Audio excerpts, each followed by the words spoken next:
하나님의 말씀은 마가복음 14장 3절부터 9절입니다. 예수께서 베다니 나병 환자 시몬의 집에서 식사하실 때에 한 여자가 매우 값진 향유 곧 순전한 나드 한 옥합을 가지고 와서 그 옥합을 깨뜨려 예수의 머리에 부으니 어떤 사람들이 화를 내어 서로 말하되 어찌하여 이 향유를 허비하는가? 이 향유를 300데나리온 이상에 팔아 가난한 자들에게 줄 수 있었겠도다 하며 그 여자를 책망하는지라. 예수께서 이르시되 가만두라. 너희가 어찌하여 그를 괴롭게 하느냐? 그가 내게 좋은 일을 하였느니라. 가난한 자들은 항상 너희와 함께 있으니 아무 때라도 원하는 대로 도울 수 있거니와 나는 너희와 항상 함께 있지 아니하리라.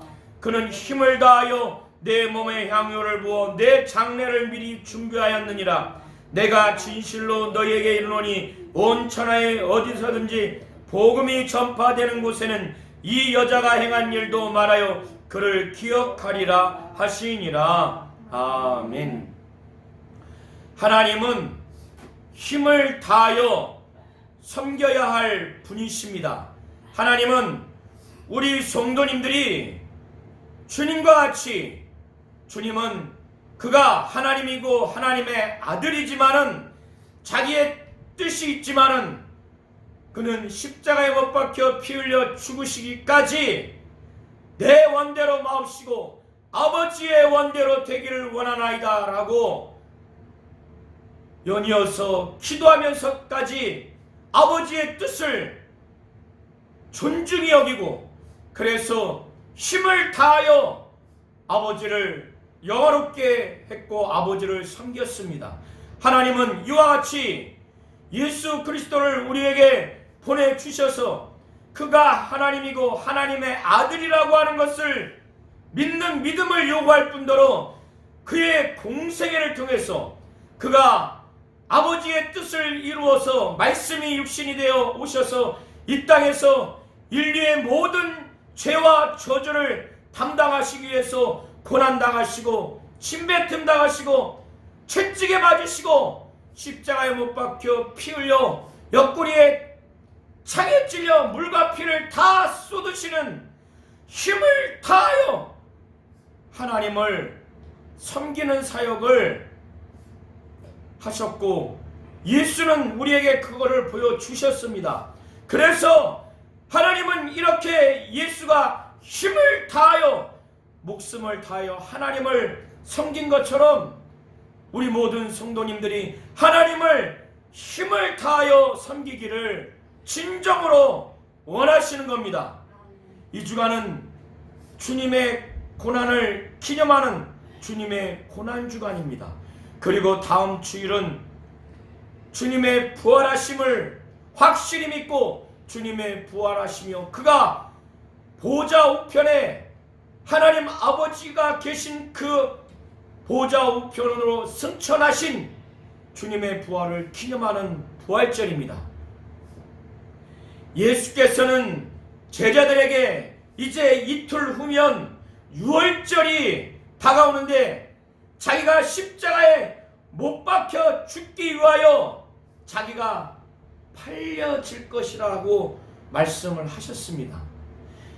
이틀 후에 유월절 그리고 무교절이라고 성경은 기록하고 있는데, 이스라엘이 그 애굽에서 바로 왕 밑에서 그 이스라엘 민족이 아주 혹사당하는 혹독한 그 종살이를 하고 있었을 때, 노예 생활을 하고 있었을 때 급기야는 아주 쉬지도 못하도록 계속 노동을 하게 하고, 이스라엘 민족이 그 민족의 인구가 늘어나지 못하도록 계속 아이도 낳지 못하도록 힘을 쫙쫙 빼는 노동을 시켰을 때 하나님 아버지는 하늘에서 이스라엘 민족 내 백성을 불쌍히 여기셔서 하나님은 정말로 그들을 구원해 주시기 위해서 열 재앙을 바로와 그 애굽의 멸재앙을 내리셨습니다. 마지막 재앙의 천사를 통해서 애굽의 장자들을 다 죽이는 재앙을 내렸을 때 이스라엘 민족에게는 어린 양을 잡아서 그 피를 문설주에 바르면 하나님이 그 이스라엘 민족의 집에는 천사를 보내서 죽이지 않냐고 넘어갈 것이라고 했을 때 이스라엘 민족이 피를 발라서 이스라엘 민족의 장자는 살아났습니다. 그래서 그들이 하나님으로부터 보호함을 받고 애굽에서 나오는 홍해를 하나님이 물기둥을 만드셔서 그 길을 걷게 한 그것을 기념하는 것이 유월절입니다. 무교절이라고 하는 것은 그때 애굽에서 급히 나오려고 하다 보니까 누룩을 넣을 새도 없고 그리고 그것을 부풀려서 구워 먹을 새도 없기 때문에 누룩 없는 그 빵을 먹은 것을 기념한 그 누룩이 없는 떡을 무교병이라고 합니다. 그래서 하나님이 급히 그들을 애굽에서 구출해내 주시고 구원해 주시는 그때 급히 누룩이 없는 떡을 먹고 나온 것을 다시금 기념해서 지키는 절기가 무교절입니다. 유월절 무교절은 하나님이 애굽에서 하나님의 능력으로 이끌어 주시고 구원해 주신 것을 기념하는 절기입니다. 유월절은 유대인 달력으로 니산월 14일 저녁부터 15일 저녁 전까지를 말하는 겁니다. 그래서 유월절은 그때 지키는 것이고 무교절은 그 이후에 15일부터 일주일 동안 15일부터 21일까지 일주일 동안 지키는 절기가 무교절입니다. 그런데 예수님 당시에는 유월절과 무교절이 연이어 있기 때문에 구분하지 않고 유월절을 지켰다라고 이렇게 표현하기도 합니다. 오늘 마가복음 14장 1절부터 11절의 내용의 중에서 1절에 이틀 후에 유월절과 무교절이라고 이렇게 표현을 하고 있습니다. 한국의 달력으로는 3월 말이나 4월 초 이때를 말하고 있는 것입니다. 예수께서는 자기가 팔려올 것이라고 이렇게 말씀을 하셨습니다. 유대 지도자들, 종교 지도자들, 영적인 지도자들이 대제사장들과 서기관들이 있습니다. 이들이 가야바 대제사장이라고 하는 그 사람의 관정에 모여서 어떻게 속임수를 써서 어떻게 술수를 써서 어떻게 흉책을 써서 예수를 잡아가지고 죽일 수 있을까 그거를 궁리하고 있었습니다. 그 방도를 구하고 있었습니다. 이들은 왜 이런 생각을 했느냐? 아마도 이들은 성전에서 예수께서 이 성전을 강도의 구렬로 만들었다. 성전의 본래의 기능과 역할을 이 종교 지도자들이 아주 형편없게 타락시켰기 때문에 예수께서는 더 이상 성전이 하나님을 제사하는 예배하는 기능을 할 수 없다고 판단하셨기 때문에 제사 드리는 제물과 제물에 해당되는 비둘기를 다 날려버리고 비둘기 파는 자들의 의자를 엎고 돈을 바꾸는 자들의 상을 엎어버렸어요. 소와 양을 내쫓아버렸습니다. 그리고 더 이상 그곳에서 제사하지 못하도록 했습니다. 그러고 난 후에 그 사건 이후로 대제사장들과 서기관들 등 유대 영적 지도자들이 예수를 죽이려고 아마 작정을 하지 않았나 생각을 합니다. 그런데 예수는 유대인들을 일반 백성들에게 인기가 많았어요. 그가 귀신도 쫓고 병도 고치고 말씀도 대단했기 때문에 그래서 가버나움 회당에서 말씀을 증거할 때 서기관들이 말씀을 증거하는 것과 너무나 달랐어요. 서기관들은 율법 학자입니다. 율법 교수예요.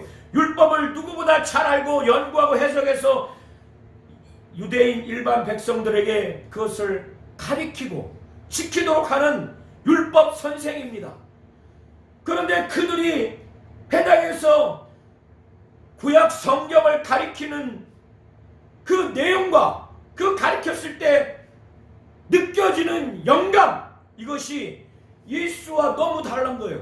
그래서 감탄하면서 말하기를, 이 예수의 이 말씀은 권세 있는 새 교훈이다 하고 이렇게 감탄할 정도입니다. 그리고 회당에서 설교를 하는 중에, 말씀을 가르치는 중에 예수의 말씀을 듣고 귀신이 막 드러나요. 귀신이 드러나니 이들이 얼마나 예수에 대해서 영적으로 정말 영감도 느끼고 이적과 능력도 행하는 걸 보고 귀신 쫓는 것도 보니 얼마나 예수를 아주 선지자로 여긴 겁니다.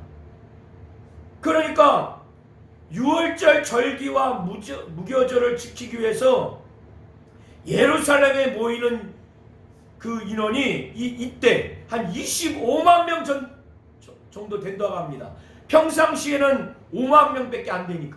그러니까 이 25만 명 상당의 이 인구가 만약에 유월절에 대제사장들과 서기관들이 예수를 아주 권모술수를 써서 잡아가지고 죽이려고 했을 때 이 이스라엘 백성들이 가만 놔두겠어요? 그러니까 막 밀란이 일어날까봐 이들이 이 유월절에는 예수를 잡지를 못하는 거예요. 그래서 자기들끼리 이 명절에는 하지 말자. 백성들이 두렵기 때문에 그런 거예요. 밀란이 날까봐 두려워서 이 명절에는 예수를 속여가지고 아주 술수를 부려서 아주 흉계를 부려서 잡아서 죽이려고, 그걸 하지 말자. 자기들끼리 이렇게 논의를 한 겁니다. 백성들을 두려워해요. 하나님을 두려워하지 아니하고 백성들을 이들은 두려워해서 아주 폭동이 일어날까봐. 그러면 이 당시에 로마가 이스라엘을 지배했기 때문에 폭동이 일어나면 로마에서 막 군대가 출동을 하지 않습니까? 그러면 이스라엘의 영적 지도자들인 대제사장들과 서기관들의 권위가 위협받을 수도 있고, 그리고 로마 제국에서 어느 정도의 자치권을 준 것도 빼앗아갈 수도 있기 때문에 아마도 이들이 그래서 이것도 두려워하기 때문에 백성들이 두려워서 밀란이 날 거라는 것을 예상한 거예요. 그런데 이들은 한사코 어떻게 하면 예수를 속여가지고 아주 겉멋술수를 써서 예수를 속여가지고 백성들이 없을 때 싹 예수를 그냥 붙잡아가지고 죽이려고 하는 이 살해 음모가 이들에게는 가득한 겁니다. 이 말씀 후에 오늘 본문의 내용처럼 3절부터 9절의 내용은 어느 한 여인이 있었습니다. 요한복음에는 마르다와 마리아, 또 죽은 나사로의 이 3형제 가정에서 일어난 일로 묘사를 하고 있습니다. 그래서 옥합을 가지고 와서 옥합을 깨서 예수의 머리에 바르고 발에까지 발라진 이 일을 한 것을 마리아라고 표현을 하고 있습니다. 그러나 마태, 마가, 누가에는 구체적으로 이 여인이 누군가는 표현이 되지 않습니다. 그런데 유대인의 장례 관습에 의하면 사람이 죽으면 며칠이 지나면 좀 부패하잖아요. 몸에서 냄새가 나기 때문에 장례 관습 중에 하나가 향기가 나는 기름을 몸에 바릅니다. 그래서 부패하지 않도록. 그래서 오늘날 우리나라에서도 부패하지 않도록 소천하시면 바로 아주 냉동실에 넣지요. 유대 사회에서는 이 당시에 냉장고도 없기 때문에 아주 향기가 난 기름을 바릅니다. 그런데 이 여인은 예수를 정말 예수에 대한 믿음이 있고 예수로부터 말미암는 말씀을 간접적으로 혹시 들어서인지 죄를 사함받은 불쌍한 여인인지 그래서인지 그가 가지고 있는 값비싼 향유를 갖고 왔습니다. 자기가 할 수 있는 힘을 다 해서 값비싼 향유 옥합 하나를 가지고 왔어요. 그런데 이 향유가 얼마나 값비싸냐? 순전한 나드로 된 향유예요. 이 나드라고 하는 것은 인도에서 나는 나드입니다. 나드라고 하는 그 식물의 그 뿌리에서 추출하는 그 기름인데 향이 아주 온 집에 가득할 정도로 아주 원액입니다. 근데 이 값어치가 어느 정도냐? 300데나리온 정도 됩니다. 300데나리온이라고 하는 것은 노동자의 1년치 임금입니다. 한 데나리온이 하루 노동자의 품삯입니다. 오늘날 건설 현장에서 하루 품삯을 10만 원이라고 했을 때 1년이면 약 3,600만 원 정도에 해당되는 값어치입니다. 오늘날 한국에서도 3,600만 원 정도 되는 아주 향기가 나는 기름, 향유라면 굉장한데 이 당시에 이 정도 값어치면 어마어마하게 값비쌉니다. 그래서 값비싼 향유, 곧 순전한 나드 그 향유를 옥합에 담긴 상태로 그 여인이 갖고 왔는데 그 집이 어떤 집이냐? 나병 환자, 한센병, 옛날로 말하자면 문둥병 걸린 그 사람이 사는 베다니 지역에 이 문둥병자 이름이 시몬이에요. 문둥병자, 나병 환자 시몬의 집에서 예수께서 식사를 하실 때 이 여인이 예수께서 오셨다는 소문을 듣고 온 겁니다. 그래서 이는 예수를 사랑하고 예수에 대한 헌신된 마음으로 자기가 가지고 있는 향유 중에서 가장 값비싼 향유 옥합을 들고 옵니다. 옥합은 반투명하게 된 돌로 만든 목이 긴 그 병입니다. 그래서 이거를 깨트려 가지고 예수의 머리에 붓습니다. 이것은 유대인의 장례 관습에 따라서 죽은 자에게 바르는 건데 이 여인은 예수가 십자가에 못 박혀 피 흘려 죽으시는 그 장사를 지낸 다음에 바르는 것이 아니라 미리 이 장사를 위해서 바른 겁니다. 그런데 그 집에 있던 다른 사람들이 화가 난 거예요. 자기들끼리. 이게 얼마나 값비싼데 이것을 팔면은 300데나리온 이상을 받을 수 있는데 그러면 얼마나 비싼 값으로 얻어가지고 가난한 자들에게 나눠줄 수 있는데 이거를 지금 예수님 머리에 부어서 발에 흐르도록 한순간에 이걸 없애버려? 그러니까 화가 난 거예요. 근데 이 사람들이 누구냐고 표현 마가복음과 마태복음과 누가복음과 요한복음을 종합적으로 보시면 제자들이라고 표현되어 있습니다. 제자들이 화가 난 거예요. 인간적으로는 그게 맞을 수 있겠죠. 그 당시에 3,600만 원 정도 되면 어마어마하죠. 지금도 어마어마한데 근데 그걸 그렇게 한순간 낭비하니까 제자들끼리 자기들끼리 화가 나면서 화가 나가지고 말하는 거예요. 이걸 무슨 의도로 이렇게 허비하고 있는 거야?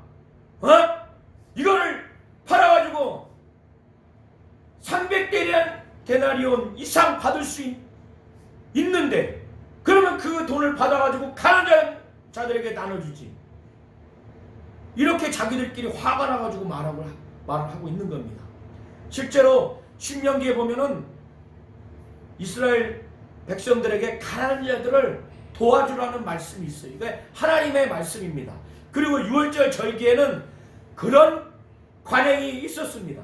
그래서 그런지 제자들은 아주 자기들끼리 화가 나가지고 무슨 의도로 이렇게 낭비하고 있어 지금? 이거를 300데나리온 이상 팔아가지고 가난한 자들에게 나눠줄 수 있는데 이 여자 이거 미친 거 아니야? 막 이렇게 아주 화가 난 거예요. 그러고 나서 이 여자를 막 책망했어요. 꾸짖었어요. 막 그랬겠죠. 이 여자의 정신 못 차려 막 이렇게 했겠죠. 그런데 이 여인은 얼마나 괴로웠겠어요. 자기도 이게 얼마나 비싼 거 자기도 알고 이거를 예수님께 바르지 않고 자기가 팔아가지고 그 어마어마한 돈을 갖고 자기가 생활하면은 굉장히 잘 살 수 있는데, 그리고 그 정도 돈도 아니고 좀 싼 향유를 사가지고 예수님께 바를 수도 있잖아요. 그런데 왜 여인은 이렇게 했겠어요? 예수를 사랑하는 마음이 있으니까, 예수에 대한 헌신된 마음이 있으니까, 자기 죄를 사함받은 그 기쁨과 하나님께 사랑받은 그 사랑이 너무나 크기 때문에 예수께 그걸 고백했을 거예요. 그러니까 정작 예수의 말씀과 이적과 능력과 귀신 쫓는 걸 많이 옆에서 보고 들은 자는 누구냐면 제자들이에요. 이 여인은 제자들처럼 가까이서 그 모든 것들을 체험하지 못했던 자들인데, 정작 이 제자들은 예수님이 지금 가시는 그 길, 고난의 길, 그가 십자가에 못 박히기 위해서 팔리우리라, 이 얘기를 요 직전까지 들었던 제자들이에요. 그가 고난당하시고 십자가에 못 박혀 피 흘려 죽으시고 부활하실 것이라고 하는 이 중요한 구원의 구속사의 메시지도 들었고, 이적과 능력도 보았고, 귀신을 내어쫓는 것도 보았음에도 불구하고 엄청나게 영감 있고 영력 있는 권세 있는 예수의 말씀을 들었음에도 불구하고 정작 이 제자들은 예수에 대해서 책망한 거예요. 그 중에 요한복음에는 누구라고 표현되냐면 가룟 유다라고 표현되어 있어요. 이거를 가난한 자들에게 왜 주지 않았느냐.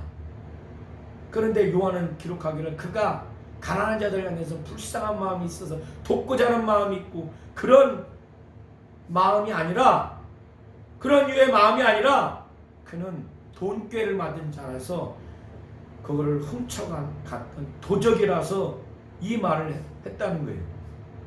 가룟 유다는. 그런데 정작 이 여인은 죄사함에 대한 기쁨, 감사함, 예수를 사랑하는 마음, 예수를 향해서 헌신하는 마음이 있어서 자기가 할 수 있는 것을 힘을 다해서 최고로 비싼 향유를 담은 옥합을 깨가지고 예수를 장례를 준비한 거예요. 예수께서 이것을 옆에서 지켜보니 얼마나 답답했겠어요. 얼마나 어처구니 없겠어요. 이 여인이 믿음으로 자기를 사랑해서 헌신으로 했는데 정작 제자들이 아주 득달같이 그냥 달려들어가지고 그 중에 가장 타락의 소지가 있는 가룟 유다가 막 이 여인을 책망하니, 그러니까 예수께서 이 제자들에게 이 상황에서 너희들 지금 중재야, 가만둬라, 괴롭게 하지 마라. 이거 얼마나 괴롭겠어요. 남자도 아니고 여자 얼마나 위축됐겠어요. 이거 하면서도 그것도 다른 사람도 아니고 제자들, 예수님과 가장 가까이 있다고 하는 영적 지도자들이 자기를 막 뭐라고 하니까 나는 정말 헌신된 마음으로, 사랑하는 마음으로, 죄사함의 기쁜 마음으로, 하나님께 사랑하는 마음, 주님을 사랑하는 마음으로 이렇게 했을 텐데, 그러니까 주님이 이 위축되고 괴로워하는 여인을 인정합니다. 변호합니다.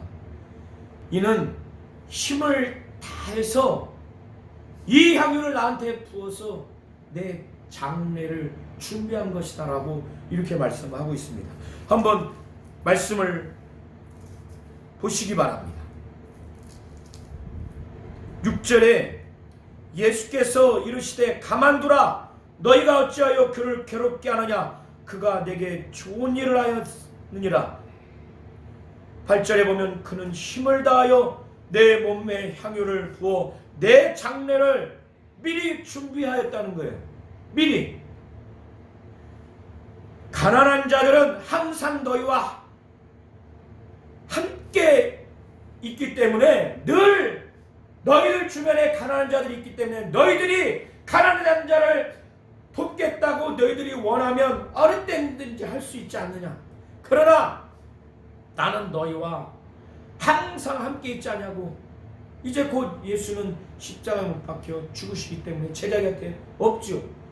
그러기 때문에 말씀하시기를 그는 힘을 다하여 내 몸에 향유를 부어 내 장례를 미리 준비했다는 거예요. 그래서 이 여인의 예수를 향한 그 헌신, 그 사랑의 표현을 예수는 제자들에게 가르쳐 주시고 변호해 주시고 그 여자를 위로하고, 얼마나 괴롭겠어요. 자기 한다고 왔는데 막 한 사람도 아니고 여러 사람, 그것도 예수의 제자들이라고 하는 영적으로 대단한 사람들이 와가지고 막 뭐라고 하니까 마치 자기가 잘못된 것처럼. 여기서 더 나아가 예수는 이 여인이 지금 행한 일을 너희들이 복음을 어디서 전하든지 전하는 곳곳마다 이 여인이 한 일이 전파될 것이다. 그래서 이 여인이 행한 일을 말해서 그를 기억하리라. 이렇게 된다는 거예요. 그의 행한 이 일이 이 당시에만 칭찬받는 정도가 아니라 복음이 증거되는 곳이면 어디든지 이 여인이 예수를 위해서 힘을 다하여 정말 예수를 사랑하고 헌신하는 마음으로 가장 비싼 향유 옥합을 깨어서 주님의 장례를 위해서 부은 이 일을 말해가지고 기억하리라는 말씀을 하셔서 성경에 기록돼서 전 세계 어디든지 이 여인이 행한 것이 정말 기억되는 겁니다. 이렇게 기념되는 거예요. 믿음의 신앙인의 말과 행동이 하나님이 인정하시는 부분이라면 하나님은 그러한 믿음이 있는 사람의 헌신된 말과 행동, 삶이 기억되고 기념되기를 원하는 겁니다. 그런데 예수의 제자들에 속할 수도 없는 이 초라한 이 여인과 대비돼서 이 제자들은 이렇게 이 여인을 찬양하실 때 예수님이 얼마나 답답했겠어요. 죽은 자를 살리고 병자를 고치고 귀신을 내어쫓는 장면을 한두 번 보여주거나 듣게 해준 것이 아닐진데, 예수의 말씀이 권세 있는 능력, 권능 있는 능력의 말씀을 하루 이틀 들은 제자들이 아닌데 이렇게 주님의 십자가에 못 박혀 피 흘려 죽으시기 직전 며칠 전에 이러한 불신앙, 이러한 형편없는 믿음의 모습을 제자들 향해서 봤을 때 주님이 얼마나 답답했겠어요. 그런데 예수를 팔아 넘기는 사람이 어디서 나왔느냐? 12 중에 한 사람 중에 나왔어요. 그게 바로 가룟 유다예요. 가룟 유다가 그렇게 예수를 따라다니면서 감동도 받았고 헌신도 다짐을 했었을 텐데, 능력과 이적을 많이 보고 귀신 쫓는 것도 보고 정말 권세 있고 권능 있는 주의 말씀을 들었음에도 불구하고 그는 귀신을 내어쫓는 것을 보았음에도 불구하고 어찌해서 세상 사람들도 하지 않는 아주 저주스러운 행태를 합니다. 대제사장들과 서기관들이 그렇게 밀란이 두려울까봐, 폭동이 일어날까봐 6월절에는 하지 않으려고 호시탐탐 권모술수를 써서 예수를 잡아서 죽이려고 하는 그 궁리만 그 방책, 방도만 꾸미고 있는 그들에게 유다가 찾아가서 예수를 팔아넘기는 그 논의를 합니다. 그것도 은 30에. 그래서 계약을 해요. 그러니 이 대제사장들에게 간 유다의 말을 듣고 대제사장들이 얼마나 기뻤겠어요. 천군 만마를 얻은 자기들은 그렇게 궁리 아주 술수와 아주 속임수를 해서 사람 없을 때 예수를 붙잡아서 죽이려고 하는 것만 밤낮 고민하고 있는데 예수와 함께한 12제자 중에 한 사람인 유다가 와서 은 30에 예수를 넘겨주겠다고 하니 얼마나 기뻐하겠어요. 이 계약을, 이 언약을 맺습니다. 유다는 그것을 허락해요. 그리고 난 다음에 유다는 계속해서 예수만 생각하면 무슨 생각하냐면 사람이 없을 때 어떻게 하면 예수를 잡아가지고 넘길까 그 기회만 보고 있는데 이게 얼마나 타락입니까? 세상에서도요, 믿음이 없는 사람이 아닌 세상에서도 제자가 자기 스승을 이렇게 하지 않아요. 제자들 중에 가룟 유다, 재정을 맡을 정도로 예수님께 신임을 얻었을 텐데 이 가룟 유다가 이러한 아주 죽을 죄를 합니다. 저는 성경을 읽으면서 아주 마음이 안 좋아요. 이 가룟 유다 어떻게 이럴 수 있을까? 그런데 가능한 것은 마가복음 외에 다른 복음 보면은 가룟 유다에게 사단이 들어갔다고 해요. 사단은 사람 몸 안에 들어가지 않아요. 예수를 팔려는 생각을 가룟 유다에게 넣었다라고 하는 그 표현이 있는 것처럼 사단은 가룟 유다에게 예수를 팔려는 생각을 가득 넣은 거예요. 그리고 마귀는 예수를 완전히 지배한 거예요. 그러니까 이런 것이 가능한 겁니다. 이가 돈의 욕심에 있어서 팔런지는 모르겠지만 영적으로는 이렇게 되니까 세상에서도 제자가 스승에게 할 수 없는 그러한 아주 작태를, 그런 짓거리를 하고 있는 겁니다. 이렇게 성경을 잘 안다고 하고 하나님을 잘 섬긴다고 하는 대제사장들과 서기관들, 율법 교사요 학자인 그들은 정작 예수를 죽이려고 권모술수를 쓰고 있고, 가룟 유다는 은 30에 예수를 팔아넘기는 그런 짓거리를 하는 12제자 중에 한 사람이었어요. 그러나 이들보다 인간적으로는 실력도 없고 가문도 화려하지 않는 이 여인은 자기가 할 수 있는 모든 것 힘을 다해서 순전한 나드, 값비싼 향유, 그것이 담긴 옥합을 깨서 예수께 장례를 위해서 준비했고 장례를 위해서 부은 겁니다. 예수가 복음이 증거하는 전 세계 어디든지 간에 이가 행한 일을 말해서 기억해야 되겠다 작정할 만큼 감동을 받은 겁니다. 하나님은 이렇게 힘을 다해서 주님을 섬기고 힘을 다해서 하나님을 섬기는 것을 정말 원하시는 겁니다. 하나님은 우리 성도님들이 이 옥합을 깬 여인과 같이 힘을 다해서 주님을 사랑하는 마음으로, 주님께 헌신하는 마음으로 힘을 다해서 주님을 섬기고 힘을 다해서 하나님을 섬기기를 원하시는 겁니다.